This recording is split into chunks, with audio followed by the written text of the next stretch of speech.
प्यारे बच्चों good morning. 9वीं class का मैं 6वां चैप्टर शुरू करा जिहदे बच्चे डरते हैं। 6.1 भी कराती, 6.2 भी मैं सारे सवाल करे, 6.3 हुण 6.3 विच ना मेन गल क्या है साडे कोल। ते पहला मैं एक थ्योरम भी कराई तुहानूं कि किसी भी ट्रायंगल दे जिदा दी मर्जी होवे ट्रायंगल उहदे त्रिकोण उहदे तिन्नां कोणां दा जोड़ कितना हुंदा 180। Sum of the angles of a triangle is 180। ये प्रूव करके तुहानूं मैं पिछला वीडियो च दसी, देख लियो। हुण सवाल है बच्चों, ये एंगल बाहर दे दित्ते वे, ठीक है। आ 7 एंगल पूछ लिया, पी आर क्यू पूछ लिया।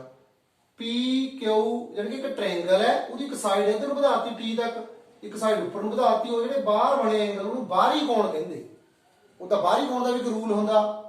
ਕਿਆ ਰੂਲ ਹੁੰਦਾ? ਤੇ ਜਿਹੜਾ ਬਾਹਰੀ ਕੋਣ ਹੁੰਦਾ ਨਾ ਉਹ ਨਾਲ ਦੇ ਨੂੰ ਛੱਡ ਕੇ ਦੂਜੇ ਦੋ ਕੋਣਾਂ ਦਾ ਜੋੜ ਹੁੰਦਾ। ਯਾਨੀ ਕਿ ਆਹ ਕੋਣ ਨਾਲੇ ਆਹ ਕੋਣ ਦਾ ਜੋੜ 135 ਹੋਣਾ। ਇਹ ਤੁਹਾਨੂੰ ਬਾਅਦ ਚ ਦੱਸੂਗੇ, ਇੱਥੇ ਰੂਲ ਭਲਾ ਨਾ ਲਈਏ। ਇਹ ਆ 110 ਹੈ, ਇਹਨਾਂ ਨਾਲ ਦੇ ਨੂੰ ਛੱਡ ਕੇ ਇਹਨਾਂ ਦੋਹਾਂ ਦਾ ਜੋੜ ਜਿਹੜਾ ਹੈ ਉਹ 180 ਹੋਣਾ। ਹੁਣ ਤੁਸੀਂ ਇਹ ਸਵਾਲ ਜਿਹੜੇ ਮਰਜ਼ੀ ਢੰਗ ਨਾਲ ਕਰ ਸਕਦੇ। ਕਿੱਦਾਂ? ਇੱਕ ਤਾਂ ਤੁਹਾਨੂੰ ਪਤਾ ਵੀ ਆ 110 ਹੈ, ਫਿਰ ਆਹ ਕੋਣ ਕਿੰਨੇ ਦਾ ਹੋਣਾ? ਸਿੱਧੀ ਲਾਈਨ ਹੈ 70 ਦਾ ਹੋਣਾ। ਇਹ ਇਦਾਂ ਹੀ ਆ 135 ਹੈ, ਫਿਰ ਆਹ ਕਿੰਨੇ ਦਾ ਹੋਣਾ? 180 ਵਿੱਚੋਂ ਨੂੰ ਕੱਢ ਦੋ। 180 ਚੋਂ 135 ਕੱਢਦੇ ਕਿੰਨੇ ਆ ਗਏ ਸਾਡੇ ਕੋਲ? ਫਿਰ 45, ਯਾਨੀ ਕਿ 45 ਦਾ ਹੋ ਗਿਆ, ਠੀਕ ਹੈ। ਇਹ ਕਿੰਨੇ ਦਾ ਹੋ ਗਿਆ? 70 ਦਾ। 70 ਨਾਲੇ 45 ਜੋੜ ਕੇ ਦੇਖ ਲਓ ਕਿੰਨੇ ਬਣੇ? 115। ਫਿਰ ਇਹ ਕਿੰਨੇ ਦਾ ਆਇਆ ਨਾ? 65 ਦਾ। ਇੱਕ ਤਾਂ ਬੱਚੇ ਇਹ ਢੰਗ ਹੋ ਗਿਆ, ਇਦਾਂ ਵੀ ਕਰ ਸਕਦੇ, ਇਹ ਵੀ ਜਿਓਮੈਟਰੀ ਹੈ। ਇੱਕ ਹੋਰ ਵੀ ਢੰਗ ਹੈਗਾ, ਉਦੋਂ ਹੀ 7ਵੀਂ 8ਵੀਂ ਚ ਪੜਿਆ ਤੇ ਕਿਸੇ ਵੀ ਸ਼ਕਲ, ਚਾਹੇ ਉਹ ट्रायंगल है, स्क्वायर है, रेक्टेंगल है, 5 साइड वाली है, पेंटागोन है, हेक्सागोन है, 5 भुजा, 6 भुजा, 7 भुजा, ਉਹਦੇ ਸਾਰੇ एक्सटीरियर एंगल यानी कि बाहर वाले कोणों का जोड़। दोबारा सुनो गल, त्रिकोण होवे, 3 भुजा वाली होवे, 3 साइड, 4 साइड, 5 साइड, 6 साइड, ਜਿਹੜੀ ਮਰਜ਼ੀ ਹੋਵੇ ਉਹਦੇ ਬਾਹਰ ਵਾਲੇ ਕੋਣਾਂ ਦਾ ਜੋੜ ਅੰਦਰ ਵਾਲੇ ਦਾ ਹੁੰਦਾ ਅਲੱਗ-ਅਲੱਗ। ਜਿੱਦਾਂ त्रिकोण ਦੇ ਅੰਦਰ ਦਾ 180, रेक्टेंगल के अंदर का 360, पेंटागोन के अंदर का 540, ये अलग अलग होंगे। पर बाहर वाले कोणों का जोड़ बच्चे जो एक्सटीरियर एंगल है उनका सारिया ही शक्ल, चाहे वह 3 साइडों वाली हो, 4 साइडों वाली हो, 5 वाली हो, 6 वाली, 7, 8, 9 जिन्नियां मर्जी साइडों वाली हो, उस दे बाहरी कोणों का जोड़ 360 होंदा हमेशा। 360 सॉरी, बाहरी कोणों का जोड़, चाहे वह 3 भुजा वाली है, चाहे 4 भुजा वाली है, चाहे 5 है, चाहे बाहर की गल करता मैं, अंदर वाले अलग अलग होंगे, ठीक है। देखो कितना हुण 135 110 ये भी जोड़ लो भला। यानी कि मैं तुहानूं दो रूल दसते ज्योमेट्री के, 5 4 2 245 हो गए, ठीक है। 360 चों 245 कढ़ दो, कितना बनना देख लो। 360 चों 245 कढ़ दो, ये बन गया बच्चों 115। मतलब जिहड़ा बाहर वाला कोण है ना, आ साइड वधाती असीं, ये बाहर वाला कोण जिहड़ा है, सॉरी एक साइड ये वधाती, हुण यही आ वधाणी क्योंकि ये तो बराबर वध गई। बाहर वाला कोण कितने का होगा? 115 का। जब 115 का अंदर कितने का होना? 65 का। इदा भी पता कर सकते, दो ढंग दस तुहानूं मैं, ठीक है। हुण असीं किदां करिए?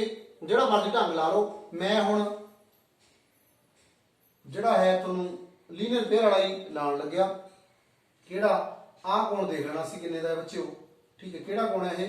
P Q R. इत्थे लेना पी क्यू आर किन्ने दा होगा बच्चों? ये 180 विचों 110 कढ़ दो, ये आना 70 का। आ कोण पी क्यू आर कोण किन्ने दा आ गया? 180 चों 110 कढ़ते, इत्थे कि लेना लीनियर पेयर है, होगी याद होए लीनियर पेयर है। इदां ही Q P R, Q P R ये किन्ने दा होना?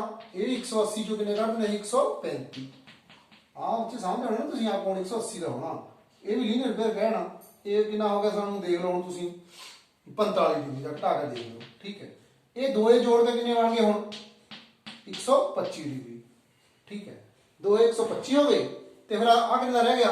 जेड़ा क्यू या पी क्यू आर ना पूछा, P R Q, P R Q कितने का हो गया बच्चों? 180 विचों 125 काट दो। ये लीनियर पेयर नहीं है। 180 काते लिखे मैं, आ काते लिखे? लीनियर पेयर करके। आ काते लिखे? ये भी लीनियर पेयर। 180 काते लिखे? पे ट्रायंगल दे तिन्ना कोणों का जोड़ कितना हुंदा? 180। ये कितना हो गया बच्चों? 65 डिग्री। इत्थे कारण लिख दो sum of triangles, sum of angle of triangle, triangle ਦੇ ਤਿੰਨਾਂ ਕੋਣਾਂ ਦਾ ਜੋੜ 180 ਹੁੰਦਾ। ਇਹ ਮੈਨੂੰ ਲੱਗਦਾ ਤੁਹਾਨੂੰ ਸਮਝ ਆ ਗਈ ਹੋਣੀ। ਮੈਂ ਤੁਹਾਨੂੰ ਤਿੰਨੇ ਗੱਲਾਂ ਦਾ ਦੱਸਤਾ, ਤੁਸੀਂ ਆ ਵੀ ਰੂਲ ਲਾ ਸਕਦੇ ਕਿ ਕਿਸੇ ਵੀ ਸ਼ਕਲ ਦੇ ਐਕਸਟੀਰੀਅਰ ਐਂਗਲ ਦਾ ਜੋੜ ਹਮੇਸ਼ਾ 360 ਹੁੰਦਾ, ਜਿਹਦਾ ਮਰਜ਼ੀ। ਅੰਦਰ ਦਾ ਜੋੜ ਅਲੱਗ-ਅਲੱਗ ਹੁੰਦਾ ਹਰੇਕ ਦਾ। ਠੀਕ ਹੈ, ਨੈਕਸਟ ਕਰਦੇ ਹਾਂ ਸਵਾਲ। ਅਗਲਾ ਸਵਾਲ ਹੈ ਬੱਚਿਓ 6.3 ਦਾ ਦੂਜਾ ਸਵਾਲ। ਕਿਹਾ ਦੇਖੋ ਵੀ ਇੱਕ ਟ੍ਰਾਇੰਗਲ ਹੈ ਐਕਸ ਵਾਈ ਜ਼ੈਡ, ਉਹਦੇ ਚ ਐਕਸ ਕੋਣ ਦਾ 62 ਡਿਗਰੀ ਦਾ ਹੈ, ਐਕਸ ਵਾਈ ਜ਼ੈਡ ਯਾਨੀ ਕਿ ਪੂਰਾ ਕੋਣ ਇਹ ਹੈਗਾ 54 ਡਿਗਰੀ ਦਾ। ਫਿਰ ਓ ਵਾਈ ਇਸ ਕੋਣ ਦਾ ਬਾਈਸੈਕਟਰ ਹੈ। ਬਾਈਸੈਕਟਰ ਕਿਆ ਹੁੰਦਾ ਪਤਾ ਹੈ? ਬਾਈਸੈਕਟਰ ਹੁੰਦਾ ਜਿਹੜਾ ਅੱਧ ਕਰਦਾ, ਯਾਨੀ ਕਿ ਸਮ ਦੋ ਭਾਜਕ ਹੈ ਓ ਵਾਈ। ਓ ਜ਼ੈਡ ਵੀ ਇਸ ਕੋਣ ਦਾ ਅੱਧ ਕਰਦਾ ਆ ਪੂਰੇ ਦਾ। ਸੱਤ ਹੁਣ ਵੀ ਕਿਆ ਪੁੱਛਿਆ? ਇੱਕ ਤਾਂ ਵੀ ਆਹ ਕੋਣ ਪੁੱਛ ਲਿਆ, ਕਿਹੜਾ? ਓ ਜ਼ੈਡ ਵਾਈ। ਠੀਕ ਹੈ, ਜਿਹੜਾ ਆਹ ਕੋਣ ਪੂਰਾ ਕੋਣ ਨਹੀਂ ਪੁੱਛਿਆ, ਪੂਰਾ ਦਾ ਉਹਦਾ ਇੱਧਰ ਇੱਕ ਆਹ ਕੋਣ ਪੁੱਛ ਗਿਆ। ਹੁਣ ਓ ਵਾਈ ਨਾਲੇ ਓ ਜ਼ੈਡ ਦੋਏ ਬਾਈਸੈਕਟਰ ਹੈ, ਇਸ ਕੋਣ ਦੇ ਨਾਲੇ ਇਸ ਕੋਣ ਦੇ। ਜਦ ਸਾਨੂੰ ਆਹ ਕੋਣ ਵੀ ਪਤਾ ਹੈ, ਆ ਪੂਰਾ ਵੀ ਪਤਾ ਹੈ, ਫਿਰ ਐਕਸ ਜ਼ੈਡ ਵਾਈ ਯਾਨੀ ਕਿ ਪੂਰਾ ਕੋਣ ਪਤਾ ਕਰੇ ਸਕਦੇ ਸੀ। ਐਕਸ ਜ਼ੈਡ ਵਾਈ ਮਤਲਬ ਪੂਰਾ ਕੋਣ ਤੁਸੀਂ ਦੱਸੇ ਸਕਦੇ ਕਿੰਨਾ ਹੋਣਾ ਹੈ? 180 ਵਿੱਚੋਂ ਕਿਆ ਘਟਾ ਦਈਏ? 62 ਨਾਲੇ 54 ਦਾ ਜੋੜ। 62 ਨਾਲੇ 54 ਦਾ ਜੋੜ। ਇੱਥੇ ਕਾਰਨ ਕਿਆ ਲਿਖ ਦਿਓ ਵੀ sum of the angle of triangle is 180। ਤੇ ਕੋਣ ਦੇ ਤਿੰਨ ਕੋਣਾਂ ਦਾ ਜੋੜ ਕਿੰਨਾ ਹੁੰਦਾ ਬੱਚਿਓ? 180। ਦੋ ਦਾ ਪਤਾ ਹੈ ਸਾਨੂੰ, ਆ 62 ਹੈ, ਆ ਪੂਰਾ ਕਿੰਨੇ ਦਾ? 54 ਦਾ। ਜੋੜ ਕੇ 180 ਜੋ ਕੱਢ ਦੋ। ਠੀਕ ਹੈ, ਕਿੰਨਾ ਬਣ ਗਿਆ ਇਹ? 180 ਵਿੱਚੋਂ ਅਸੀਂ ਕਿੰਨੇ ਕੱਢਦੇ ਨੇ? 6 4 ਤੋਂ 6 6 5 11।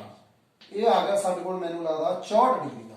ਠੀਕ ਹੈ, ਇਹ ਪੂਰਾ ਕੋਣ 64 ਡਿਗਰੀ ਦਾ ਹੋ ਗਿਆ। ਹੁਣ ਓ ਜ਼ੈਡ ਇਸ ਕੋਣ ਦਾ ਬਾਈਸੈਕਟਰ ਹੈ, ਮਤਲਬ ਦੋ ਸਮ ਦੋ ਭਾਜਕ ਹੈ, ਅੱਧ ਕਰਦਾ। ਫਿਰ ਓ ਜ਼ੈਡ ਵਾਈ ਕਿੰਨਾ ਹੋ ਗਿਆ? ਓ ਜ਼ੈਡ ਵਾਈ। ਠੀਕ ਹੈ, ਕਿੰਨਾ ਹੋ ਗਿਆ? 64 ਡਿਗਰੀ ਦਾ ਅੱਧ ਕਰ ਦੋ ਸਿੱਧਾ ਹੀ। ਕਿੰਨਾ? 32। ਇੱਥੇ ਲਿਖਣਾ ਹੋਇਆ ਕਾਰਨ ਲਿਖ ਦਿਓ, ਨਹੀਂ ਤਾਂ ਕੋਈ ਲੋੜ ਨਹੀਂ। ਵੀ ਓ ਜ਼ੈਡ ਇਜ਼ ਬਾਈਸੈਕਟਰ, ਬਾਈਸੈਕਟਰ ਤੇ ਓ ਜ਼ੈਡ ਸਮ ਦੋ ਭਾਜਕ ਹੈ। ਇਹ ਬੱਚਿਓ ਪਤਾ ਲੱਗ ਗਿਆ ਸਾਨੂੰ 32 ਦਾ 64 ਦਾ ਅੱਧ ਹੋ ਗਿਆ। ਆ ਪੂਰਾ 54 ਦਾ ਹੈ। ਫਿਰ ਓ ਵਾਈ ਜ਼ੈਡ ਤਾਂ ਸਾਨੂੰ ਪਤਾ ਲੱਗੇ ਹੀ ਜਾਣਾ। ਓ ਵਾਈ ਜ਼ੈਡ ਆਦੇ ਬਰਾਬਰ ਹੈ 54 ਦਾ ਅੱਧ, ਕਿਉਂਕਿ ਉਹ ਵੀ ਬਾਈਸੈਕਟਰ ਹੈ, 27 ਡਿਗਰੀ ਹੋ ਗਿਆ ਇਹ। ਹੁਣ ਆ ਅੰਦਰ ਵਾਲਾ 27 ਹੋ ਗਿਆ, ਅੰਦਰ ਵਾਲਾ 32। ਫਿਰ ਆ ਕਿੰਨੇ ਦਾ ਹੋ ਗਿਆ? ਕਿਹੜਾ? ਵਾਈ ਓ ਜ਼ੈਡ। ਇਹ ਕਿੰਨੇ ਦਾ ਹੋਣਾ ਦੱਸੋ ਨਾ? ਅੰਦਰ ਵੀ ਤਾਂ ਇੱਕ ਛੋਟੀ ਜਿਹੀ ਟ੍ਰਾਇੰਗਲ ਬਣ ਗਈ, ਇਹ ਅਲੱਗ ਹੈ। ਠੀਕ, ਅੰਦਰ ਛੋਟੀ ਜਿਹੀ ਟ੍ਰਾਇੰਗਲ ਬਣ ਗਈ ਨਾ, ਤਿੰਨਾਂ ਕੋਣਾਂ ਜੋੜ ਵੀ ਕਿਆ ਹੋਣਾ? 180 ਹੋਣਾ, ਜਿੱਥਾ ਮਰਜ਼ੀ ਬਣ ਜਾਵੇ ਟ੍ਰਾਇੰਗਲ। ਠੀਕ, ਇਹ ਨਾ ਕਿ ਅੰਦਰ ਬਣੀ ਪਤਾ ਨਹੀਂ ਛੋਟੀ ਹੋ ਜਾਣੀ, ਉਹ ਰੂਲ ਹੀ ਰਹਿਣਾ ਵੀ ਜਿੱਥੇ ਵੀ ਟ੍ਰਾਇੰਗਲ ਬਣਿਆ ਉਹਦੇ ਤਿੰਨਾਂ ਕੋਣਾਂ ਦਾ ਜੋੜ 180। ਹੁਣ ਬੱਚਿਓ 180 ਵਿੱਚੋਂ ਇਹਨਾਂ ਦੋਹਾਂ ਦਾ ਜੋੜ ਕੱਢ ਦੋ। 180 ਚੋਂ ਕਿਆ ਕੱਢ ਦਈਏ? 27 ਨਾਲੇ 32 ਦਾ ਜੋੜ ਕੱਢ ਦੇਣਾ ਸੀ। ਇੱਥੇ ਵੀ ਕਾਰਨ ਲਿਖ ਦਿਓ ਵੀ ਟ੍ਰਾਇੰਗਲ ਹੈ। ਥੋੜੀ ਜਗ੍ਹਾ ਕਰਕੇ ਥੋੜਾ ਘੁੱਟ ਜਿਹਾ ਲਿਖੋ, ਦੇਖ ਲਿਓ ਧਿਆਨ ਨਾਲ। 180 ਮਾਈਨਸ 9 5 59। ਠੀਕ ਹੈ, ਦੇਖ ਲਿਓ। ਤੇ 180 ਚੋਂ ਕੱਢ ਦੋ ਇਹ 59, ਇੱਕ ਪਾ ਕੇ 60, 21 ਡਿਗਰੀ ਆ ਜਾਣਾ ਸਾਡੇ ਕੋਲ। 121 ਡਿਗਰੀ ਦਾ ਹੋ ਜਾਣਾ ਇਹ ਕੋਣ ਜਿਹੜਾ ਹੈ। ਠੀਕ ਹੈ, ਮਾੜਾ ਧਿਆਨ ਨਾਲ ਦੇਖ ਲਓ। 27 ਪੂਰਾ ਕੋਣ ਹੈ 54, ਇਹਦਾ ਅੱਧ ਕਿੰਨਾ ਹੋਗਾ? 27। ਪੂਰਾ ਕੋਣ ਕਿੰਨਾ ਹੈ? 64। ਠੀਕ ਹੈ, 4 ਤੋਂ 6 ਜ਼ਿਆਦਾ ਹੋ ਗਿਆ। ਫਿਰ 54 ਦਾ 27, 64 ਦਾ 32, ਦੋਹਾਂ ਨੂੰ ਜੋੜ ਕੇ ਕਿੰਨੇ ਬਣੇ ਬੱਚਿਓ? 59। ਤੇ ਆਹ ਕੋਣ ਕਿੰਨੇ ਦਾ ਹੋਣਾ? ਫਿਰ 180 ਜੋ ਕੱਢ ਦੋ 121 ਡਿਗਰੀ ਦਾ। ਠੀਕ ਹੈ, ਹੁਣ ਅਸੀਂ ਅਗਲਾ ਕਰਦੇ ਹਾਂ ਲਾਸਟ। ਹੁਣ ਬੱਚਿਓ ਤੀਜਾ ਸਵਾਲ ਹੈ ਇਹ, ਕਿਉਂਕਿ 5-6 ਸਵਾਲ ਹੈ, ਇਹ 'ਚ ਮੈਂ 2 ਵੀਡੀਓ ਚ ਪੂਰੀ ਕਰ ਦਿੰਦਾ ਤੁਹਾਡੀ 6.3। ਫਿਰ ਇਹ 7ਵੀਂ ਸ਼ੁਰੂ ਕਰਨੀ ਜਿਹਨੂੰ ਤੁਸੀਂ ਔਖਾ ਸਮਝਦੇ, ਫਿਰ ਅਸੀਂ ਉਹਦੇ ਬਾਅਦ ਦੁਬਾਰਾ ਸ਼ੁਰੂ ਕਰ ਦੇਣੀ। ਠੀਕ ਹੈ, ਤਾਂ ਕਿ ਤੁਹਾਡੇ ਸਤੰਬਰ ਦੇ ਪੇਪਰ ਵਧੀਆ ਹੋ ਜਾਣ। ਠੀਕ ਹੈ, ਦੇਖਿਆ ਕਰੋ, ਕੋਈ ਗੱਲ ਨਹੀਂ ਵਧੀਆ ਲੱਗਦੀ ਜਾਂ ਕੋਈ ਤੁਹਾਡਾ ਸੁਝਾਅ ਹੋਵੇ ਤਾਂ ਕਮੈਂਟ ਬਾਕਸ 'ਚ ਜ਼ਰੂਰ ਲਿਖਿਆ ਕਰੋ। ਸਵਾਲ ਇਹ ਹੈ ਕਿ ਏ ਬੀ ਲਾਈਨ ਹੈ ਡੀ ਦੇ ਪੈਰਲਲ ਹੈ, ਸਮਾਨ ਅੰਤਰ ਹੈ। ਏ ਬੀ ਪੈਰਲਲ ਹੈ ਡੀ, ਇਹ ਦਿੱਤਾ ਵਾ ਸਾਨੂੰ। ਪੈਰਲਲ ਵਾਲਾ ਰੂਲ ਅਸੀਂ ਕਿੱਥੇ ਵਰਤਣਾ? 6.1 'ਚ। फिर बच्चों आ 35 का है ए बी सी 35 35 डिग्री का सी डी ई 53 डिग्री का आ एंगल पूछ लिया नहीं डी सी ई ये पता करो हुण बच्चों ये एंगल कितना पता करना आ एक ट्रायंगल है किहड़ी ट्रायंगल है सी डी ई उहदा एक कोण पता है जे आ पता लग जाए तो सानू आ पता लग ही जाना बड़ा सौखा सवाल है करता तुसीं जिद्दां मर्जी सारे होर कई ढंग भी हैगे आ ठीक है पर तुसीं देखो भी ए बी डी ई दे पैरेलल है इस लाइन में तो भुल जाइए थोड़ी देर वास्ते देखो माड़ा भुल जाओ थोड़ी देर वास्ते तो क्या बने ए ई ट्रांसवर्स नहीं होगा काटनी रेखा फिर आ वाला एंगल कितने का हो गया ये अल्टरनेट एंगल नहीं हो गए फिर कितने होना 35 का क्या लिख देना सी बी ए सी कादे बराबर है ए ई डी कारण का क्या है अल्टरनेट एंगल है अल्टरनेट एकांतर कोण नहीं है देखो ना दो लाइना समान अंतर है उन्हें एक कट्टिया कर दी फिर इधर किहड़ा बनया कोण बच्चों अल्टरनेट जां एकांतर बस इन्नी गलती ये 35 डिग्री का हो गया फिर लग गया पता सानू आ हुण पूरे चित्र कर लो तुहानूं समझाने वास्ते लिखिया बंटिया तां मैं ये 53 का है हुण एक ट्रायंगल आ गई साडे कोल किहड़ी in triangle D C D E लगातार लिख लो फिर डी सी ई किन्ने का होना डी सी ई दसो जिहड़ा पुछया हुआ 180 विचों इन्हां दोहां दा जोड़ कढ दो 53 नाले 35 का ठीक है यानी कि 180 विचों 88 80 का निकल गया 8 और कढ दो 92 डिग्री का हो गया वो कौन कहंदा हो गया बच्चों 92 डिग्री का वधिया लग्या तां सबसक्राइब भी कर दिओ नाल दे बंदिआं नूं भी दस दिओ ਤੇ ਜਿੰਨੇ ਜ਼ਿਆਦਾ ਤੁਸੀਂ ਦੇਖੋਗੇ ਮੈਨੂੰ ਹੌਸਲਾ ਆਊਗਾ ਮੈਂ ਹੋਰ ਥੋੜ੍ਹੀਆਂ ਵੀਡੀਓ ਲੈ ਕੇ ਆਉਂਦਾ ਰਹਾਂਗਾ ਥੈਂਕ ਯੂ